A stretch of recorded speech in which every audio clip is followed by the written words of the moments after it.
Hey, what's up everybody? On the west side, I'm just going to Bronx now. I gotta go put in a couple ring cameras. Nothing crazy, just it's been raining all day and I didn't feel like doing it in the rain because I had outside cameras, so I told the guy you gotta wait and till the rain stopped, and he said no problem because he's leaving tomorrow for his mom's house in Georgia. I mean his mom's house in Bronx, and he's leaving for Georgia. So, gotta get it done.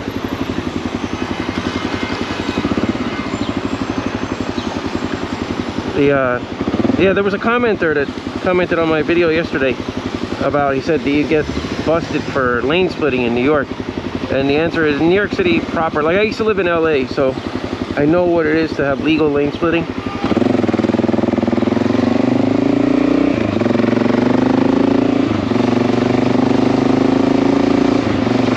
Like I'm well aware of what legalized lane splitting looks like and how it functions.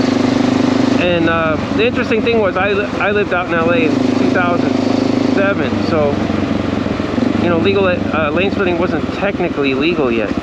It was tolerated by the California Highway Patrol, but not actually legalized yet.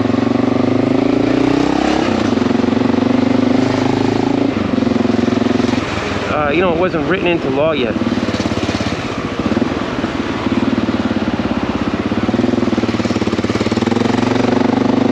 You know, now it's, you know, now in LA, it's totally written into law. But it kind of reminds me over here of what it was like in LA back then, you know, where it was totally tolerated, no tickets written, you know, California Highway Patrol lane split. There is no highway patrol here on motorcycles, so you won't see that. But you know, it's not legal to lane split. It's technically not legal.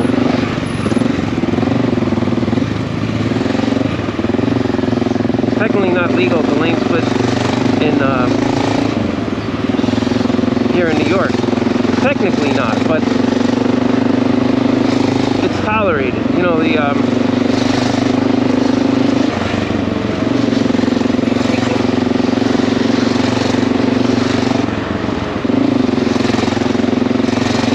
but in LA it was the same way, you know, like it wasn't written into law yet until like 2015. That's when they finally written it into law as being 100% legit. But if you do it outside of New York, in Jersey, for example, one time I got nabbed over there. They will do some serious shit to you. But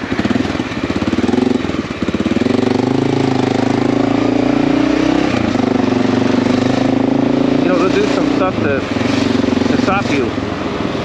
They feel like it's, you know, really bad, you know, for lane splitting. I don't understand it. They've never actually looked at this. You know, if you've ever seen videos of someone getting hit from behind on a motorcycle, it's not pretty. And you can get hit from behind, you know, when you see, I just lane splitted past the cops and there was no problem. Now, if you had done that years ago, they might have lit you up. But if you do that outside of New York City, they might light you up. Like New York State Police, they might do it. I remember going on the Van Wyck, and there was a state police there, and there was a guy lane splitting on the Van Wyck, and the state police went after him. So you never know. I mean, the wrong cop, it's technically not legal, but you know, but there is not. It's not enforced. It's not enforced in New York City because the reality is that I think everybody's come to the conclusion that there is really no point in this kind of traffic for a motorcycle to be sitting behind a car. If you can safely split without hitting people's cars and not endangering, you know, people, you know, everybody's kind of clued in now that it just doesn't make sense for a motorcycle to sit like a car. It's not a car. And the interesting thing is, I've said this a million times in all my videos, You can try it if you want. Ride inside New York City proper as though pretend your motorcycle's a car, and maintain your lane, sit behind a car and watch what will happen. People will cut into their lane and go right next to your motorcycle. They don't observe the distance on your motorcycle. There's no observation of it at all.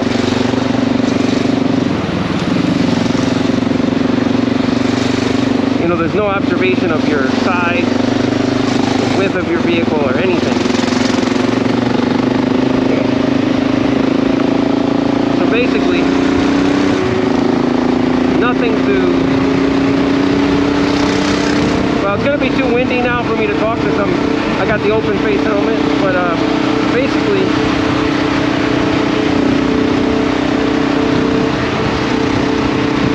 it's going to slow down again up here.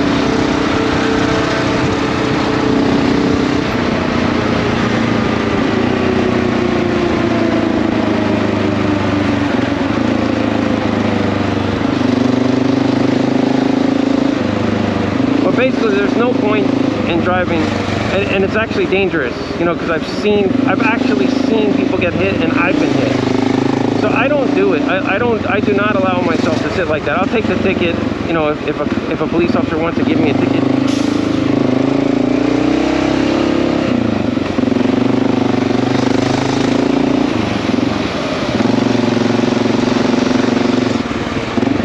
That's fine. But to be honest, I haven't had a ticket in years. Because they do not enforce that. You saw as I went past the NYPD. Now, if that had been 5 years ago, he would have lit me up, you know, just to let me know. And he might have even went over the squawk box and said, hey man, you know, no lane splitting and no white line in New York. Because cops in New York call it white lining. I don't know why. It's like it almost sounds like you're snorting cocaine. But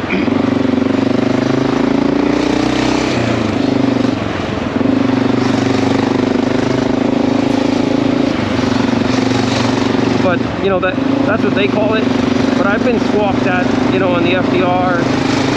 I've been squawked at on this West Side Highway. And matter of fact, I saw a guy on a BMW that was splitting very safely, not bothering anyone. And a highway cop blocked the highway to get him. So, you know, it's going to be the slow-moving target that he's going to go for. A cop is not going to go for anybody who looks like they're not fucking around. That's to be honest. I'm not saying NYPD is lazy. They don't want to deal with it either. You know, that it's a risk for them to be blocking highways, standing in the highway. You know, the only time they ever enforce that is when they have no choice. Their superiors are telling them, you know, you've got to do something. But that's not important anymore. The lane splitting issue is totally been dealt with and moved on. Nobody in New York is focusing on that.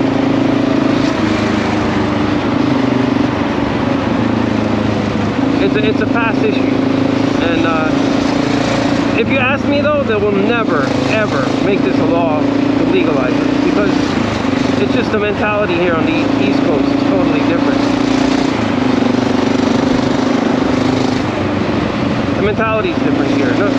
Nobody's gonna legalize lane splitting here because they have an attitude, you know, like I'm waiting, you should wait, you know. That's the, and if you want to do it, it's on you, you know, like that kind of attitude. If you get hit, it's fucking on you, you know. That's the attitude. In California, it's like, hey man, go ahead, you know, like your vehicle is a lot smaller, you can fit, go ahead, you know. If you don't hit my mirror, and I'll move out of the way a little bit to give you some space, but you know, that's it.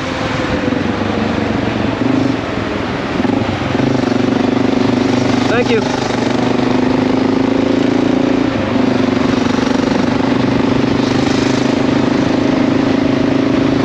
But you can see people move out of the way, you know, because there really just isn't, it doesn't make sense for you to be sitting like that.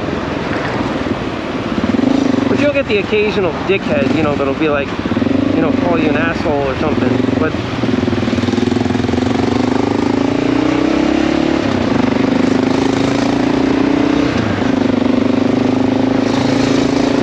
it's not really, you know, it's just somebody who's not educated, you know. They don't know, they don't understand. what the deal is.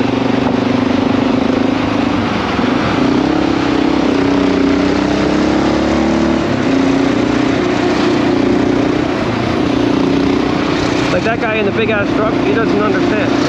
He was slowing down to like pin me between the car, you know.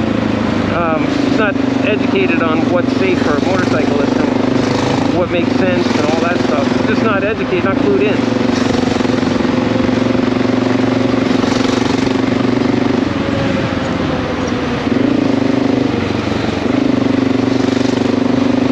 But it'll never be written into law, although it should be. There's certain things in New York that you just know are never going to happen. Like, if you lived out in LA, you know, you go to LAX, there's free motorcycle parking.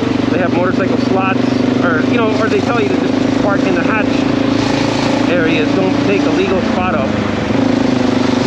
And you just go around the gate. You don't get a ticket. And that's how it is in LAX. And traffic enforcers don't bother you too much in LA.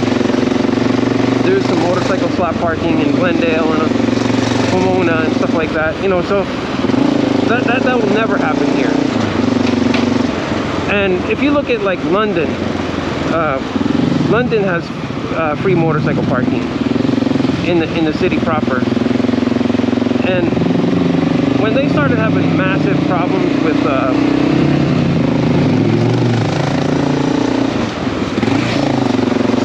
those scooter boys, stealing bikes, grinding chains, doing all kinds of smash and grabs. If you notice, what was the first thing that the police did? They trained their officers to ride KTM, and I mean, which is probably one of the top of the line enduros. It has a lot of maintenance. You know, I wouldn't want one here in New York City, but it's a great bike. Horsepower, you know, horsepower to weight ratio, it's got this bike beat 10 times over, you know, KTM 690 or whatever, you know, one of those enduros. But maintenance wise, you know, this bike beats that out anytime. But anyway, what they did was, if you notice, they equipped their officers with KTMs so that they could chase down these. They blocked them in. They have 2 police officers on 2 different KTMs, and they pin them in, you know, so that, because you can't chase guys even on scooters in a densely populated city. There's just no way to catch them. They go into thin air, you know, like.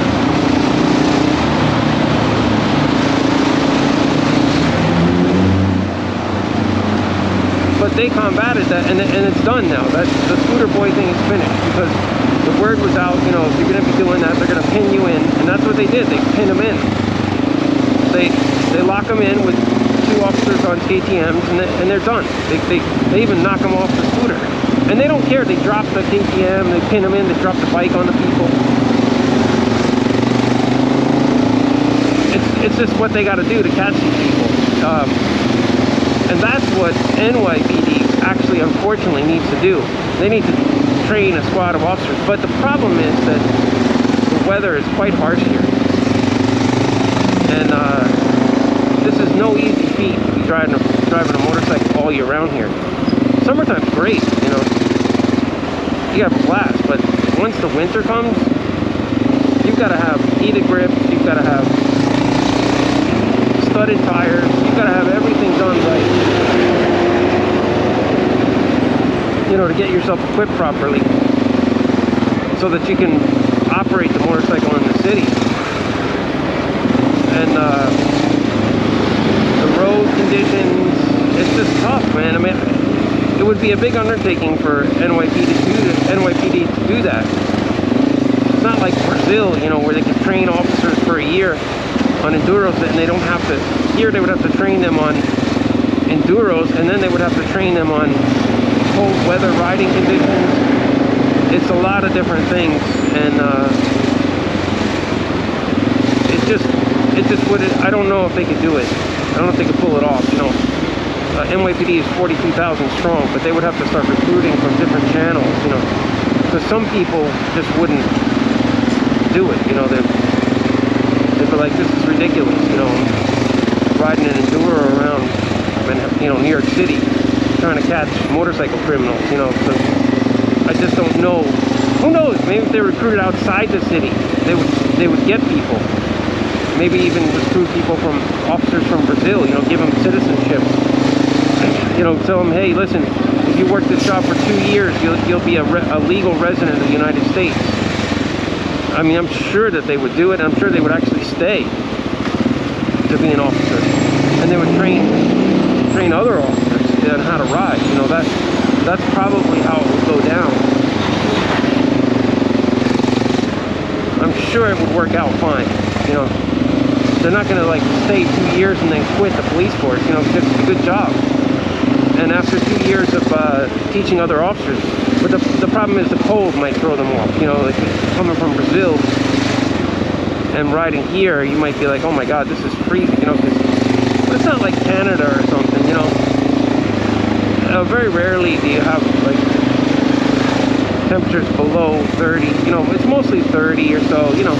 Stuff like that. It's not like 17. You get a couple of days a year in January and February.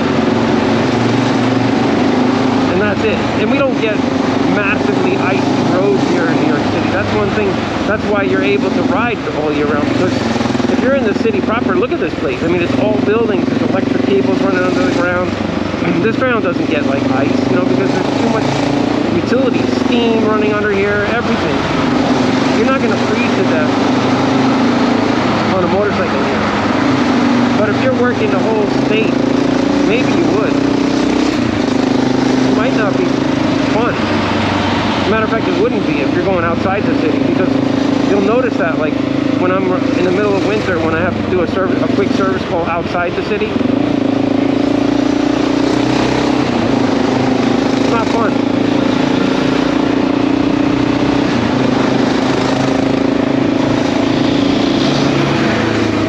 That was an undercover cop. But you see, like, he had no interest in me whatsoever.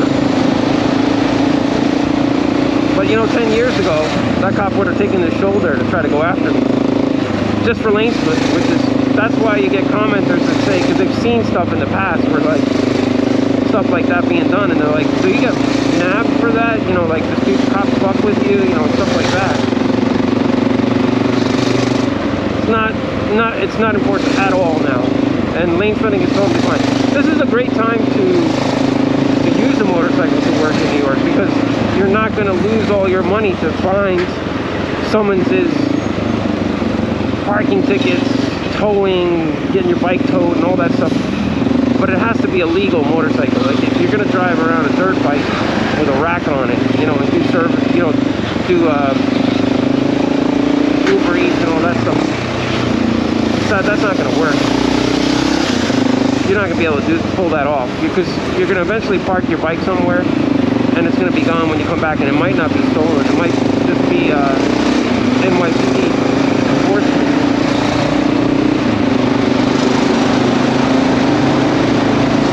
Because they've got to get as many motorcycles as they can.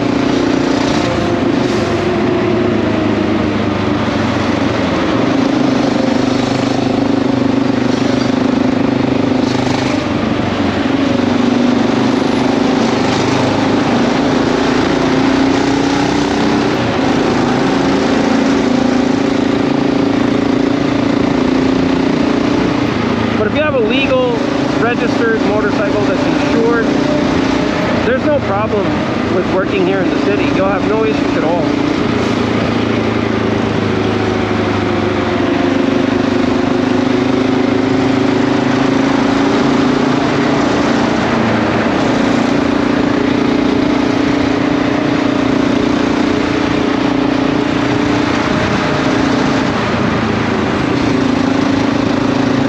And you'll probably enjoy it. You just have to prevent your motorcycle from being stolen. That's one of your biggest problems would be. If you have a decent bike, a decent enduro, you're gonna lose it to theft if you don't protect it.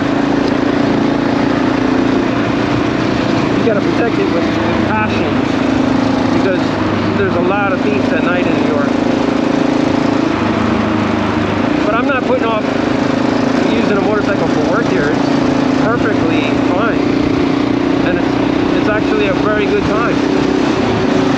So that's what I told the commenter on YouTube about my video. He was talking about, I was doing a video about ingestion toll and all that stuff. And I said it's a great time. And you just have to get yourself equipped properly. Get the right, you have to experiment with tires that you like. You know, do things that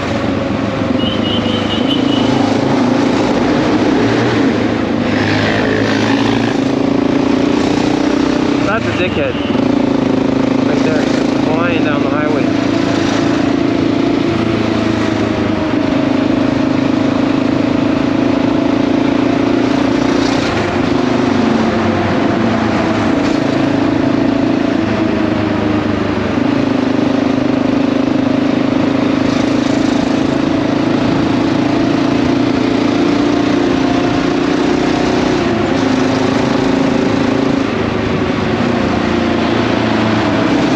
An illegal biker. He has no plate, no lights.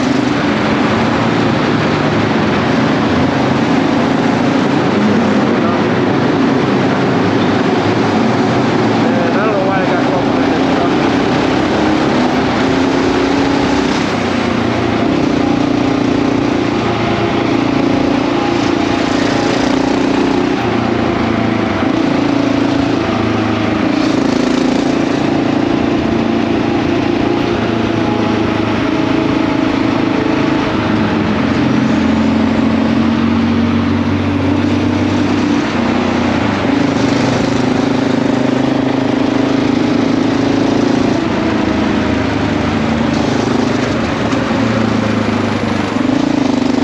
There's a lot of shit on the side of the road here.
This is the Bronx. You gotta stay out of intersections if you can, unless they're like this and there's a bunch of cars that shield you. That's fine. You know, this is, I'm shielded. I'm tucked in a pocket here in the front, and any cars that collision from behind, I'll be fairly buffered. And it's a, you know, this is a good spot to be in. You're not gonna, you don't want to blow this light because you can't see the cars coming through anyway. So you might